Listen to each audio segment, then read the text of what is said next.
We're back here again with some more Warhammer 40k content. This time, we're gonna continue jumping into Luetin's content. However, we're gonna do his first video because he has a big playlist full of straight Warhammer lore, which this is exactly what I want to dive into. I know we covered Breaky's first video, which is kind of intro to Warhammer 40k. This is Luetin's this is Luetin's start to the Warhammer 40k journey as well. However, he does jump into major factions as well, and he has videos, dedicated videos for factions as well, which it allows us to select which one we want to dive into based on my interest, and not just follow along one big video. That's why I'm doing more Luetin content as well. He has a lot of content, which I appreciate heavily. Of course, I will leave a link to the original video in the description. Go support him. I mean, you guys watch this video, you guys already support him. I mean, we did his Space Marine creation video, and it was done phenomenally and very detailed, which I appreciate heavily. I loved it. But besides that, I'm ready to dive in. Of course, I am thinking about doing a Space Marine playthrough on this channel because it is a gaming channel. We are doing gaming as well, and I'm happy to jump into Space Marine. So let me know if you guys would like to watch Space Marine game, stream. Let me know in the comments. Other than that, sit back. Let's get to it. Luetin. Oh, there. Wait. It's not quality. Or future. Does he start? Or I mean, this is the first video technically.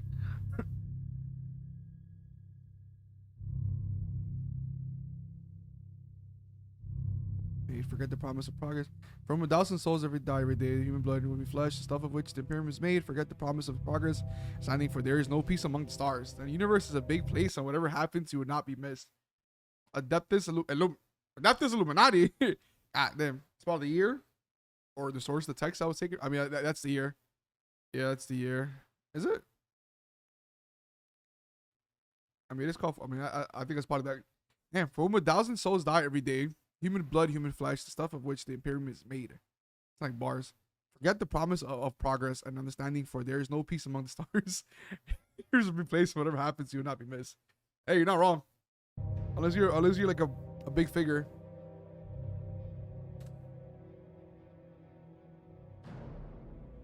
Primer. Welcome to the first in my series of primers focused on the universe of Warhammer 40,000. If you're watching this, you may well be brand new to the all-encompassing hobby we call 40k, but we're not brand new, again. What is it? What's it all about, and why should you consider looking into it any Still further? fairly new, but well, not for one reason. In recent times, people's appetites have been reawakened to highly immersive TV series like Game of Thrones, or movie franchises with a decent backstory. True. 40k goes considerably far beyond these examples. It is one of the biggest miniature war games in the world, and features an ever-evolving story that expands those actual in written miniatures? text, video games, and of course its original and arguably most important feature, the miniatures and its tabletop game. It is created and owned by Games Workshop, a UK-based company producing tabletop games and associated materials. I'll lie, I've heard that Warhammer, a lot of people like to color and design their own little miniatures. Never knew how to play the game. Or never knew how to play the game. Like I've seen miniatures, but I never dove into it as well. But I always thought, I mean, probably it's also for collection purposes. You collect your own army, but didn't know you could actually play it. Like it's an actual game you can actually play, like actual tabletop game. Hey, what the fuck? Now, I will cover elements of 40k as briefly as I can today, but I won't skimp on detail just for the sake of time. It's as to the point as I can make it, but if you want to know more about specifics, here on my channel I've covered in detail some of the core background areas of the game, which is continuing to expand. I'll also be continuing to produce these short primers to the world of 40k, and I'll also be continuing to make the longer form content which is featured regularly here on the channel. The hobby. Often referred to by those already consumed by Warhammer 40,000 as the hobby, 40k is not one thing to one person. It is a highly detailed narrative spanning multiple empires, from world-ending galactic campaigns to lowly individual soldier stories. It is a series of usually middle-of-the-road video games with a few standout gems. It's a hobby of addictive miniature painting and crafting, and it is a tabletop war game now established for over 30 years. It has spawned a Damn. variety of smaller games designed to be played without acquiring a huge army, games like Space Hulk, Necromunda, and Kill Team, and these often require only say 6 to 10 pieces per side and are very accessible for new players. Look at Whereas the miniatures, standard though. Warhammer 40,000 tabletop may require larger armies with many pieces. Now, before we come to the lore, it is worth looking at the original tabletop game, as this will give you a better understanding of just everything about it. If you've never seen or encountered a tabletop game, this is not important, it's actually very simple. Usually 2 players will engage in a battle laid out on a table at your home or a gaming venue. The area of play will be set with terrain pieces, often crafted and painted by the players. And Apologies for cutting you off, but I need to point out that even the tabletop, this is detailed as hell. And these are hand painted as well. I mean, I feel like this is not a meticulous hobby because you need to be very detailed, and it's always a pain in the ass painting small things. Like I build a small gun plus, and they're painting the ass with fat fingers, especially. But now I do feel like it might be an expensive hobby. It might be an expensive. I wonder how much a piece costs. I mean, obviously, it also depends on value, depending what kind of miniature piece you get, the character you get. But like, I feel like this is like a heavily expensive hobby.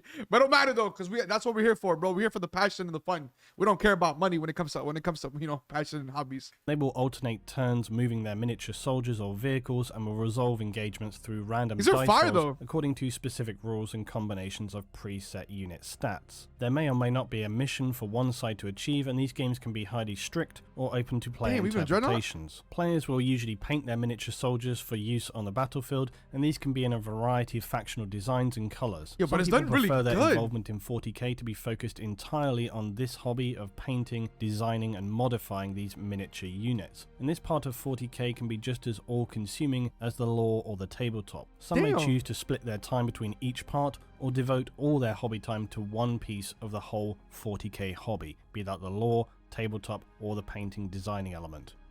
Yo, but it's so detailed. Like, I'll give you guys props. Whoever's into miniatures, you guys painting your own armies and stuff, I'll give you guys props because holy shit. And it's a lot. Like, it's a lot of different Space Marines, but you guys go like the extra mile on that. Damn. You guys cook with it though. Holy shit. And that's also, it has to be extremely fun because you can also like basically, you could sort of create your own, you could create your own factions or chapters as well, or legions based on the paintings as well. You call your miniatures, hobby, be that the lore, tabletop, or the painting designing element. Now comes the challenge for me, summarizing 40k. So Warhammer 40,000 is set in the distant future, a future beset by galactic war from a skirmishing city turf war level through to planetary conquest and system-wide campaigns fought through its space and planets. It is far more pessimistic than most other deep lore universes, and also regularly borders on what you would describe as space horror. Literally. Now 40k is primarily focused around humanity, which has through many thousands of years achieved an unimaginable level of technology, and then lost the majority of this zenith through a devastating war. Humanity after this ancient war was left broken and fragmented across the galaxy. It would be later reunified by one godlike individual known as the Emperor of Man, and he would set in motion the new order for mankind known as the Imperium of Man. But a devastating civil war known as the Horus Heresy would befall mankind before the Emperor could complete his goals for humanity, and he would instead now become a living corpse enshrined on Earth or Terra.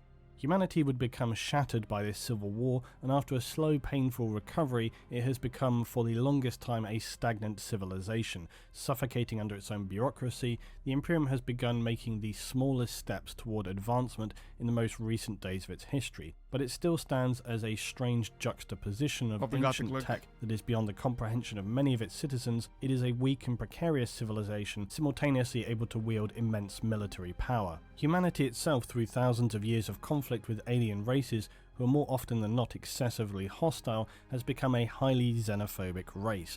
It views almost all other races as needing to be exterminated and has almost no morals or ethics as to how this is to be achieved. The galaxy-spanning empire of humanity is essentially a totalitarian state that worships the Emperor of... You know, I wonder, that being so xenophobic about everything else, I wonder if they have like planet busters. Like literally a planetary device or a nuclear that destroys a whole planet. Because I feel like, well, it depends. Because also it is a vast universe. Some planets are probably extremely massive, like humongous, to the point where it'll probably take like 10 of them bitches to blow it up, you know, and then maybe the fall out of it.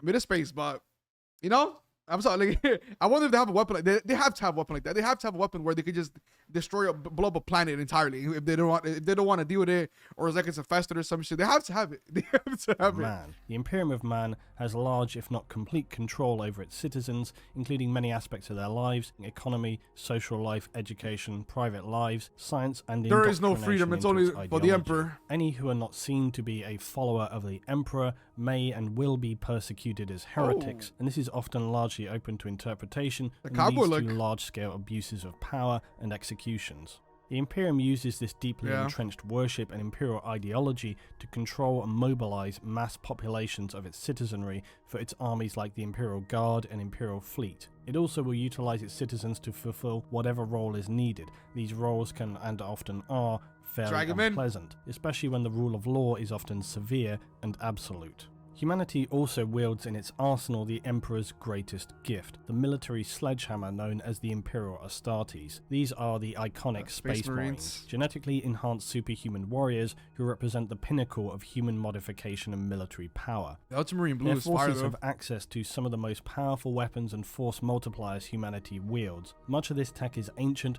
and requires careful care and repair by specialists dedicated to retaining this critical knowledge.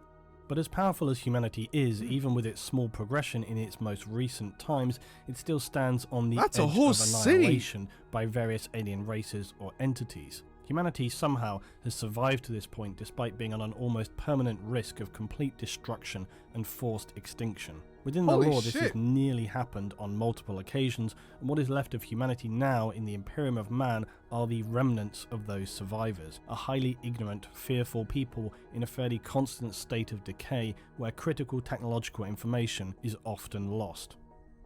Never thought about that. Yeah, humanity has been sent to almost the brink of extinction multiple times. Because, you know, with the inclusion of a lot of Space Marines, I always thought, you know, I mean, you know, we're not, you know, in any trouble with our population. We don't have that kind of situation or issues at all. Or we need to worry about, you know, maintaining all the lives of humanity. Which sounds fucked up to say, but, you know, it's true. You know, just keep on putting, keep on adding meat to the grind there to our force. Keep on adding them to our military might. Never thought, damn. I would have never thought that we were that small. I mean, yeah, it's like compared to universe, yeah, but like still, it's relatively to, you know, only talk about humans and Space Marines. I always thought like we are a formidable, we are a formidable force, mainly because of our firepower and the Space Marines, of course. But damn, the Imperium and humanity's primary goals are to locate lost technology from the zenith period of mankind, known as the Dark Age of Technology, otherwise referred to as the Golden Age. It also focuses upon the continued defense and expansion of its territories, and of course the extermination of all alien races, known collectively as the Xenos. Xenos.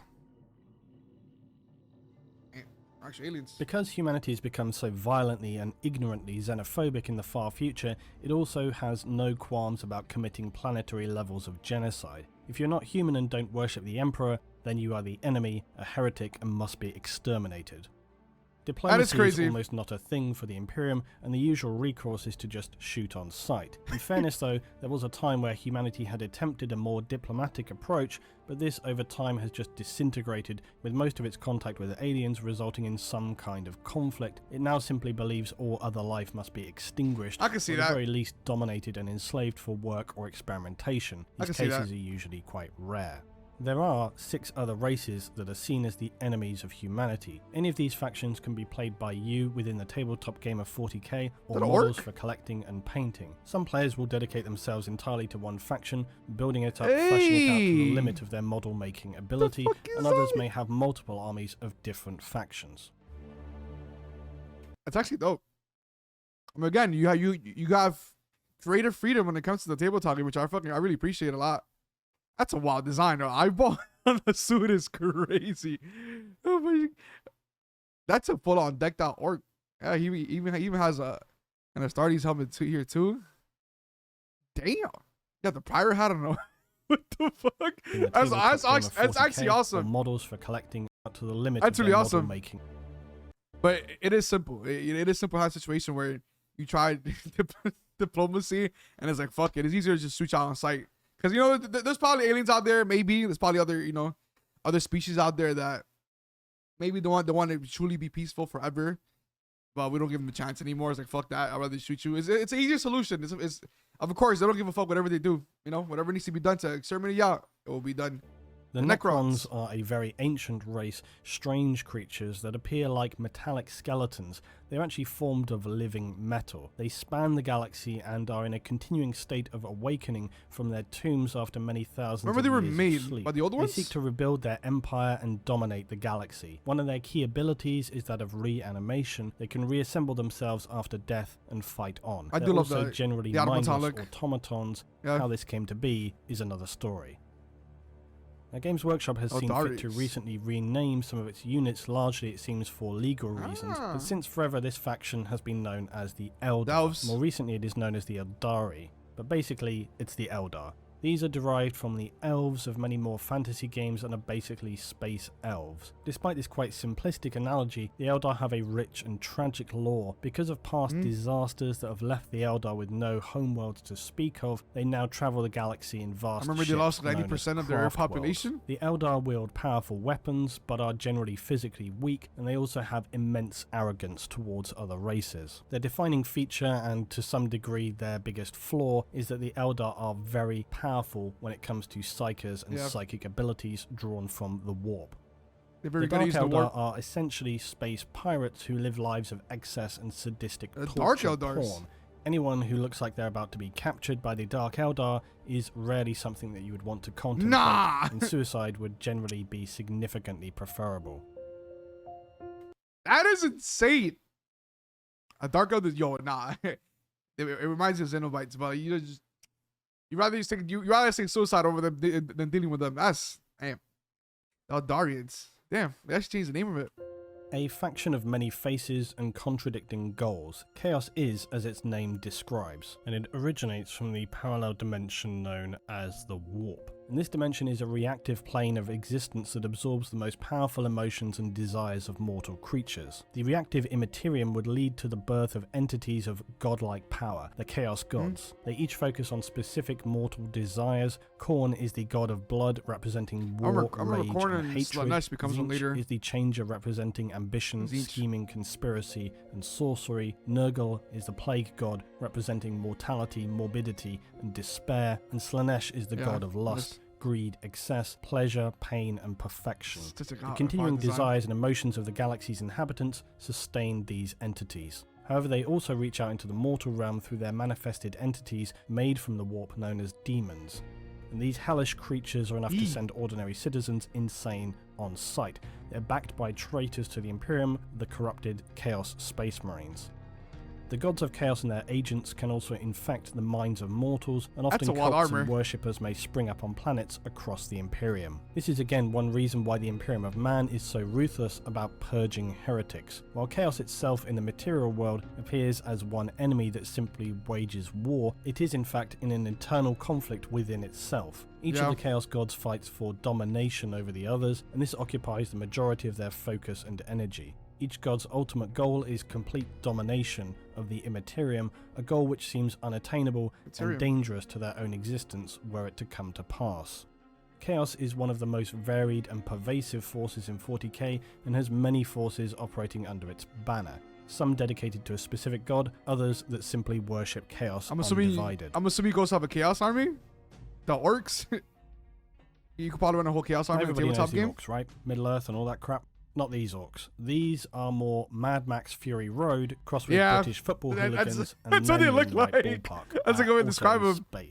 Space Orks are likely a genetically designed species focused for hyper-violence and to be almost impossible to permanently exterminate. They are as hilarious as they are dangerous, and their entire society focuses around casual violence. The Orks, though, are also probably the most sunny and optimistic of all races, strangely. Their genetic disposition sets them... What? Wait, what? You don't ask? I mean, they do look funny. It's like, you know, it's funny but dope at the same time, because you can put whatever they... I feel like customizing Orks, it must be the most fun and most flexible thing, because you can put anything on them. That's what it looks like.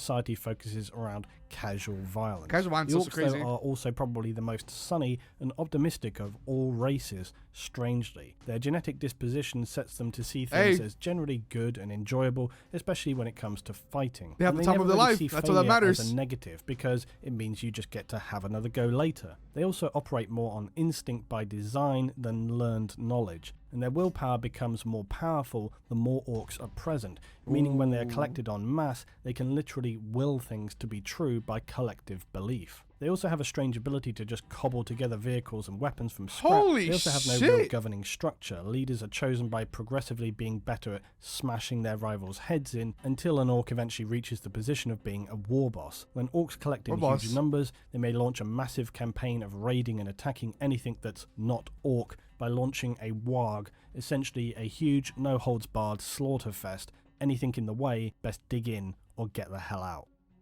Yeah, yeah, we're diving into some orc lore. We're gonna dive into some orc lore. I feel like it sounds mad fun. It sounds fun. The fact that they're stronger. I mean, obviously stronger in size, but for the common belief, they're flexible too. PC shit together in the middle of war too. It's actually very good, very good skill to have. Like, I'm gonna take your tank. I'm making mine. I'm gonna take your dreadnought, repurpose it, baby. I'm not sure that's even possible. Probably, who knows? I'll make it mine. But I feel like the orcs are mad fun to explore. I feel like they're wild, but not really wild. But I can't say simple either. But they're kind of straightforward a little bit. But I just feel like it'll be fun. The Tau are one of the newer races and are fast learning that the galaxy is not a friendly place. The Tau operate similarly to the Orks on a more optimistic level, but that's about as far as their common ground with the Orks goes. That is because fire. the Tau exist on the fringe of the Imperium and are unusual as they Love the actively armor. encourage other races to join their cause. They collectively follow an ideology known as the greater good. This is their guiding principle that working together is better than working against one another, as this leads to a stronger and more peaceful society. However, anybody who disagrees with this best prepare for war. To be fair though, the Tau do usually attempt significant levels of diplomacy before declaring their target a lost cause. Their military is largely focused around technology and ranged combat, something often mocked and derided by their enemies. The Tau themselves are comparatively weak and use other races absorbed into their faction to fight in close quarters.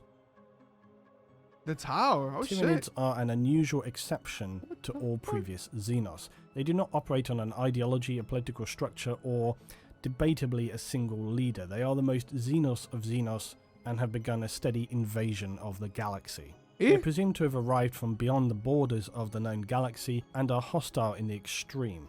They What do are not wield any those? technology as we would understand it, or their ships, forces and weapons are biological in origin. Literally. Tyranids are one of the most nightmarish factions within 40k. Their singular goal is biomass, that is to strip planets of all biological and mineral materials, leaving them barren, dead husks. They assault planets with extreme prejudice and will not cease their assault unless they are damaged to a point where their acquisition of biomass becomes negative to that being expended. They use all material to birth their forces on their vast bioships and recycle their own units by dissolving them back into the pool of biomass, which then they draw to create anything else they may need. They absorb the genetics of all that they encounter and use this to evolve and create more hostile and efficient creatures and biomachines to achieve their goal. They may also seed and infect planets ahead of time to often use the planet's own inhabitants against themselves when the Tyranids arrive to destroy the world. The Tyranids are controlled en masse by something called the hive mind. This is essentially a broadcasted collective consciousness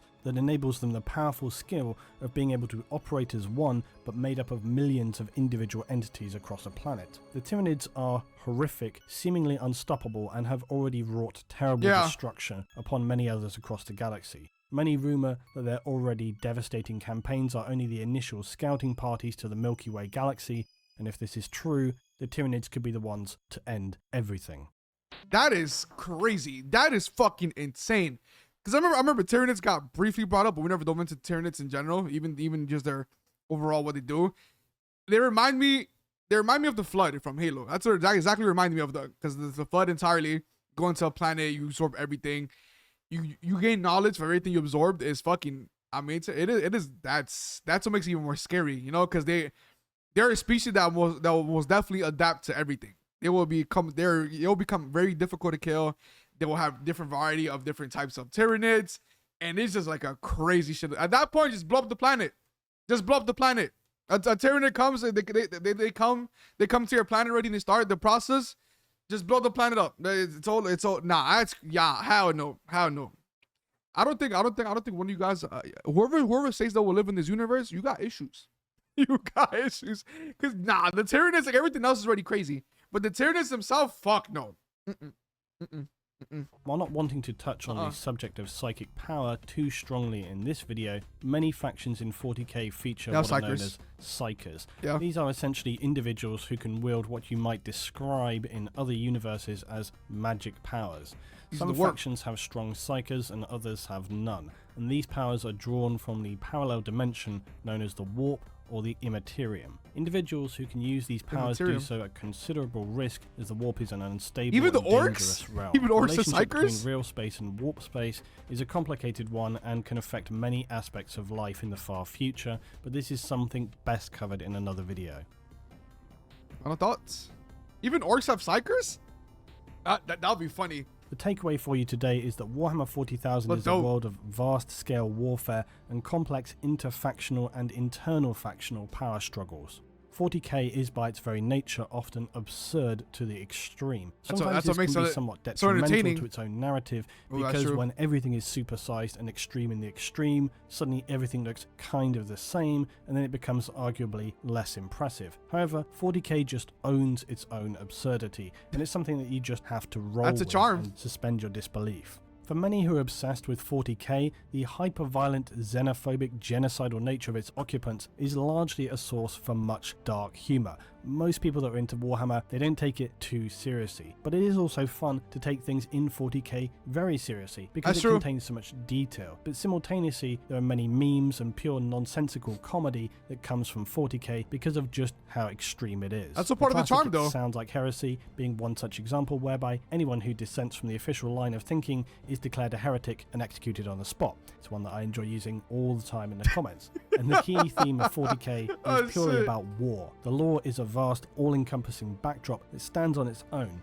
But 40k for itself is all about the galactic wars that are unending. It's focused this way because it represents the background for a tabletop war game that is surprisingly about factional war. 40k itself operates on a fairly healthy dose of irony. Much of the events and organizations, forces and individuals often are the result of half-truths or pure indoctrination. And some of those that are held up as heroes are not what they appear to be, and as usual the context of events are very important, but many things can end up being actually quite subjective. The fact that the Imperium itself has, through its devout worship of the Emperor, now has its state religion embedded in almost everything it does, which is hilarious when you consider the Emperor of Man set out to eradicate religion from humanity entirely. Warhammer 40k he didn't want to be seen as a god either. Like, look where we are with Imperium. It also borrows heavily from other settings like Dune, 2000 AD, Lovecraftian influence, obviously Tolkien, and even older texts like Milton's Paradise Lost and the Divine Comedy with Dante and the Inferno. 40k has continued to be fleshed out over time, and it shows no signs of abating. If anything, it's moving forward at a faster pace than ever. It is a universe that has consumed me for some 30 years, and I highly recommend that you allow the darkness of the far future to enter your life. You may live to regret it, but you will undoubtedly enjoy it. Thanks for watching, guys. As always, if you have a suggestion for what my next 40k primer should be, tell me in the comments. If you want to learn more about Warhammer 40,000, check out the video on the end screen to the left, or my collected playlist of content to the right. I love these. This is Luetin. I'll see you in the next one.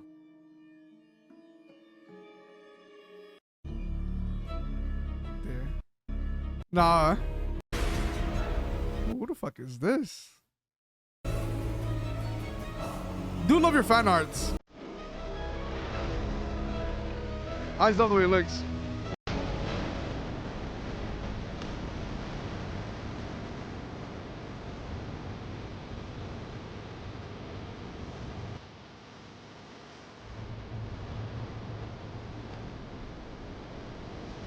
And that card's not so cool.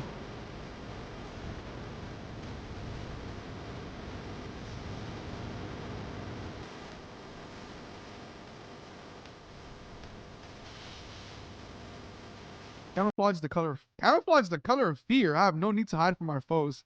I have no fear of death. My colors I wear openly. They are louder than any words. I'm proud to To live, I am proud to die. Funny enough, when we got first introduced into the world of Warhammer with the Secret Love episode, this literally was exactly what I said. That you guys don't wear armor, you guys don't wear camouflage, you guys probably wear your armor, and it's gonna, you know, show it all entirely, so everybody knows who you are, what you represent, and everything else. I love this shit. But I guess some of you guys might be wondering, why are you watching another intro video? If you already did it once, if you already watched one to Bricky, if you did, you know, back to his.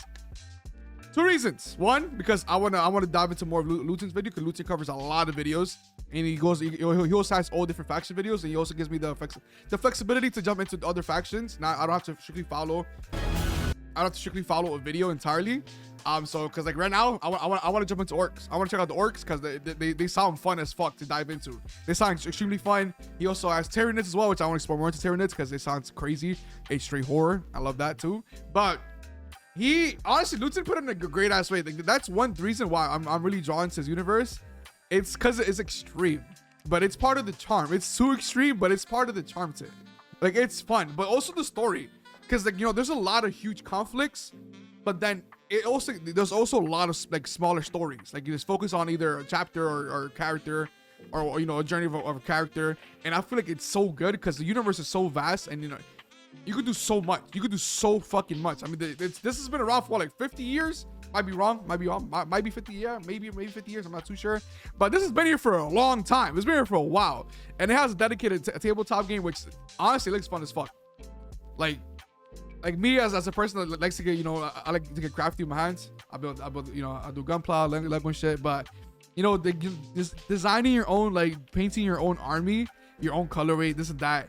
It has to be so fun to do because, like, you know, because you're putting the effort in. It's like, oh shit, you know, you have a big vast army, and you know, some of us who like collecting, it's also part of it, the hobby. And it's like, and you can also play with them. That's the fun part. You can also it's actual dedicated tabletop game for it. It's not just, you know, you have a collection army that look beautiful and that's it, display them. For some cases for you guys, that might be it, which is totally fine because it has a pleasure within itself.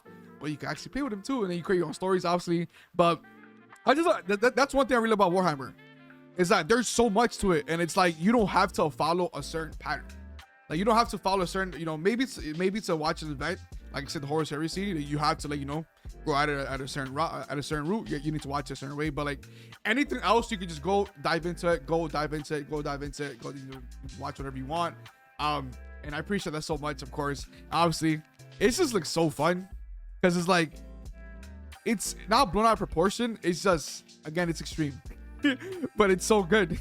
On everything, like, it's so extreme that it's funny sometimes, which is meant to be funny, but sometimes it's just over the top, but it's satisfying too. But honestly, despite us technically watching another video, a beginner video for Warhammer, I appreciate those a lot because it also jump into different factions.